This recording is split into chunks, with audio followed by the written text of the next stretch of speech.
नमस्कार। मैं हूं महेंद्र सिंह और आप देख रहे हैं द इंटरव्यू टाइम्स। बात आज करेंगे कर्नाटक की। कर्नाटक में दरअसल सियासत जो है थोड़ा सा रुख बदल रही है और ये काफी हद तक बीजेपी के लिए हानिकारक हो सकती है। दरअसल कर्नाटक में जेडीएस के साथ बीजेपी का अलायंस है और केंद्र में जेडीएस, जनता दल सेकुलर जिसे कहा जाता है, जनता दल सेकुलर के चीफ जो हैं कुमार स्वामी, एच डी कुमार स्वामी, वो मंत्री हैं। और कर्नाटक में बीजेपी एक कहते हैं कि पद यात्रा निकालने जा रही है 3 से 10 अगस्त तक। और ये पद यात्रा है बेंगलुरु से मैसूरू तक। इस पद यात्रा को दरअसल मुख्यमंत्री जो वहां के हैं कर्नाटक के, कांग्रेस के सिद्धरमैया, उनकी पत्नी के नाम से कुछ कथित घोटाला है, उसको उजागर करने के लिए ये पद यात्रा बीजेपी करने जा रही है। उसकी घोषणा बीजेपी ने कर दी है। बीजेपी का कहना है कि मैसूरू शहरी विकास प्राधिकरण की जमीनों में मुख्यमंत्री सिद्धरमैया की पत्नी के नाम से कुछ आवंटन किया गया है और ये घोटाला हुआ है। इसको उजागर करने के लिए 3 अगस्त से 10 अगस्त तक बेंगलुरु से मैसूरू तक पद यात्रा निकालनी है। अब बवाल ये हो गया, इसमें मुद्दा ये हो गया, एच डी कुमार स्वामी कह रहे हैं भाई पूछ तो लेते।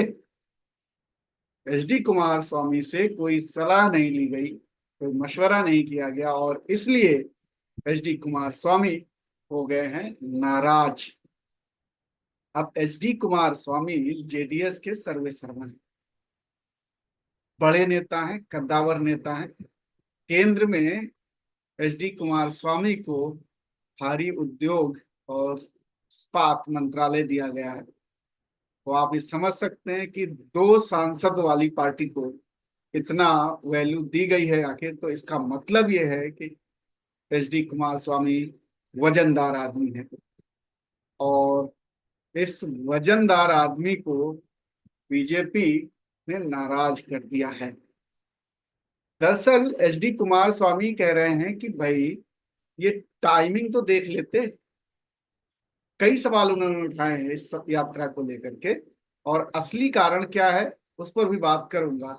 लेकिन जो कुछ और साथ में कारण है वो भी बहुत बड़े कारण हैं। एच डी कुमार स्वामी कह रहे हैं कि भाई पद यात्रा निकालने का पहले तो जरूरत ही क्या है, आवश्यकता ही क्या है। दूसरा, वो कह रहे हैं कि जेडीएस इसमें शामिल क्यों हो।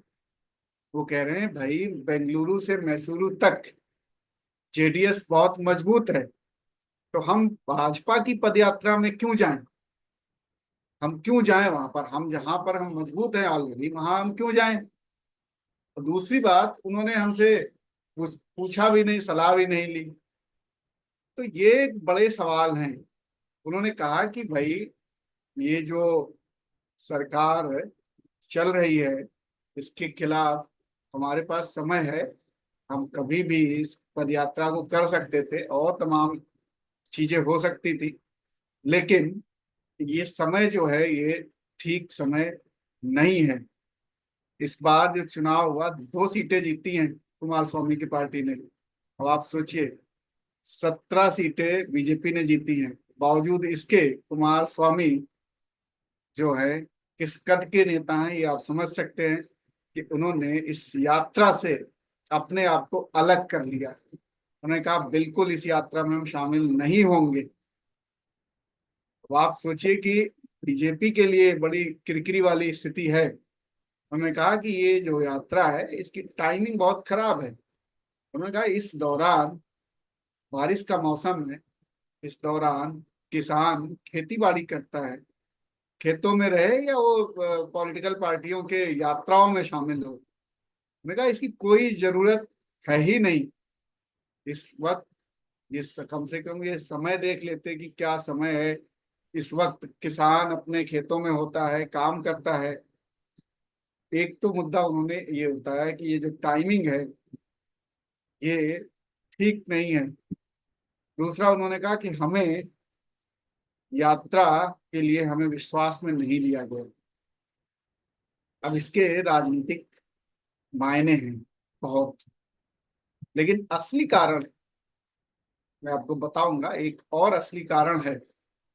ये तो एक ऊपर से जो कहते हैं ना मना करने के लिए कारण है कि किसान इस वक्त खेतों में होंगे, टाइमिंग ये गलत है, और तमाम और चीजें, जिस तरीके से कि हमसे सलाह मशविरा नहीं किया गया, ये बातें तो हैं ही।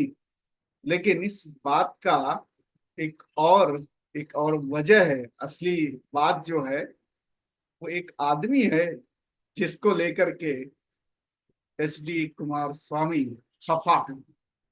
इस आदमी का नाम है प्रीतम गौड़ा। ये बीजेपी का आदमी है, और इससे बीजेपी के इस नेता से असल में SD कुमार स्वामी बहुत खफा है, और वो उसके साथ बिल्कुल भी मंच शेयर नहीं करना चाहते। तो कुमार स्वामी का कहना है कि भाई ये जो प्रीतम गौड़ा है, इसने हमारे परिवार, यानी देवगौड़ा परिवार, आपको पता होगा कुमार स्वामी SD देवगौड़ा जो पूर्व प्रधानमंत्री हैं, उनके बेटे हैं ये। कुमार स्वामी कह रहे हैं भाई प्रीतम गौड़ा के साथ मैं क्यों शेयर करूंगा मंच। उसने हमारे परिवार को खत्म करने की कोशिश की, और उसे पदयात्रा में आमंत्रित किया गया है। अब आप सोचिए कि ऐसे आदमी को आप बुला रहे हैं जो हमारे परिवार को ही खत्म करने की कोशिश कर रहा है। उनका कहना है कि अभी जो सेक्स स्कैंडल हुआ था, कुमार स्वामी कह रहे हैं कि पेन ड्राइव बांटने का काम किसने किया। इनका आरोप है कि प्रीतम गौड़ा ने किया, और उससे बीजेपी हमारे साथ एक मंच पे हमें लाना चाह रही है। तो इसलिए एक जो असल बात है प्रीतम गौड़ा की बात है। प्रीतम गौड़ा को कुमार स्वामी पसंद नहीं करते हैं। ठीक बात है, जिस व्यक्ति ने, आरोप है जिस व्यक्ति ने इतना बड़ा स्कैंडल का खुलासा कर दिया, या स्कैंडल जिसको लेकर के देवगौड़ा परिवार संकट में है, राजनीतिक तौर पे संकट में है, गिरफ्तारियां हुई, तो तमाम चीजें हुई, क्रेडिबिलिटी डाउन हुई, और बीजेपी उसी आदमी को एक साथ लाना चाह रही है। तो ये निश्चित तौर पर। और दूसरी वजह जो उन्होंने कही, जो टाइमिंग की बाढ़ से नुकसान हुआ, राजनीतिक पदयात्रा निकालोगे तो आम आदमी चिढ़ेगा, रैलियां करोगे तो हमारी आलोचना करेंगे लोग। उन्होंने कहा कि ये सब अभी स्थिति ऐसी नहीं है, टाइमिंग ऐसा नहीं है। गांव के गांव डूबे पड़े हैं, जलमग्न हैं, तमाम जगहों पर बचाव राहत कार्य चल रहे हैं। इस पे हमें कोशिश करना चाहिए, इस पे हमें मदद करनी चाहिए। SD कुमार स्वामी दरअसल मुख्यमंत्री भी रह चुके हैं कर्नाटक के, सेंसिबल नेता है, अच्छे नेता माने जाते हैं। लेकिन इस मीटिंग में, इस पदयात्रा में जो नहीं जाना है उनका, दरअसल वो प्रीतम गौड़ा एक बहुत बड़ी वजह है। और इसलिए SD कुमार स्वामी ने बहिष्कार करने का ये फैसला किया है। अब इसमें कांग्रेस जो है आनंद ले रही है, और कांग्रेस को लग रहा है कि ये नहीं जा रहे हैं तो कहीं ना कहीं ये कांग्रेस को आगे चल के मदद मिलेगी इससे। और हो सकता है कांग्रेस के साथ रिश्ते अगर अच्छे हो जाएं तो कर्नाटका में एक बार फिर सियासत बदल सकती है। क्योंकि एक आरोप ये भी लगा था कांग्रेस पर कि वो जो सेक्स स्कैंडल हुआ था उसमें कांग्रेस की सरकार ने समय रहते कानूनी कार्रवाई जो करनी चाहिए थी वो की नहीं। और इस बार जब पदयात्रा बीजेपी निकाल रही है और इसमें कुमार स्वामी को विश्वास में नहीं लिया गया, ये भी एक बहुत बड़ी बात है कि आप एक ऐसे नेता को, ऐसे एलआई को, जो कर्नाटक में जिसकी अपनी धाक है, उसको आप कॉन्फिडेंस में नहीं लेते हो। तो विवाद, और उसी के, जिसको वो राजनीतिक तौर पर दुश्मन मानता है, उसको आप साथ लेते हो, तो निश्चित तौर पर कहीं ना कहीं मामला बिगड़ेगा ही। और इससे अगर आप देखिए, एक एक कड़ी जोड़ के आप केंद्र में सरकार में हैं, अगर एक एक कड़ी ऐसी टूटने लगेगी तो निश्चित तौर पर मोदी सरकार पर संकट गहराएगा। कर्नाटक में भी इम्पैक्ट पड़ेगा और केंद्र में भी, क्योंकि जब एक सिलसिला शुरू होता है तो वो कई बार रुकने का नाम नहीं लेता है। कई सहयोगी ऐसे हैं जो तमाम चीजों से को लेकर के नाराजगी उनके अंदर है।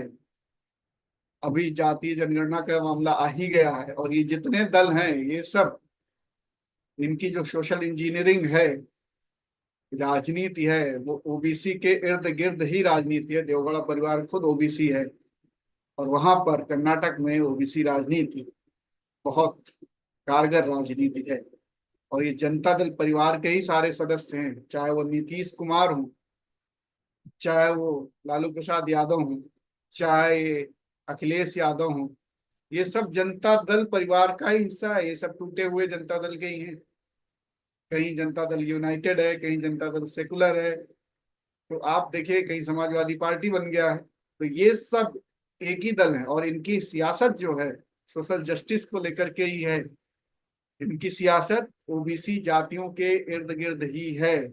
किसानों की सियासत है, इनकी सियासत आम जनमानस की सियासत है। और अगर ये एक एक टूटने लगे तो बड़ा संकट हो सकता है। और कर्नाटक की सियासत कुछ भी हो सकता है, क्योंकि पहले भी ऐसे गठबंधन देखे गए हैं। तो बीजेपी और जो कुमार स्वामी के बीच में जो तनातनी है, इसके काफी सियासी मायने आने वाले समय में देखने को मिलेंगे, क्योंकि कद्दावर नेता हैं। और नाराजगी इनकी बीजेपी कितने हद तक दूर कर पाएगी, ये बड़ा सवाल है। आप क्या सोचते हैं, हमें कमेंट करके जरूर बताइए। फिलहाल इस एनालिसिस में इतना ही। आपने इस चैनल का साथ दिया, यहाँ तक देखा आपने, इसलिए आपका बहुत बहुत आभार। और जो नए लोग हैं, जो नए लोग जुड़े इंटरव्यू टाइम्स के साथ, उनसे भी मैं आग्रह करूंगा कि वो चैनल को सब्सक्राइब कर लें, जिससे कि आपको समय रहते नई नई नोटिफिकेशंस मिलती रहेंगी और आप उन वीडियोज को देख पाएंगे। फिलहाल इतना ही। नमस्कार।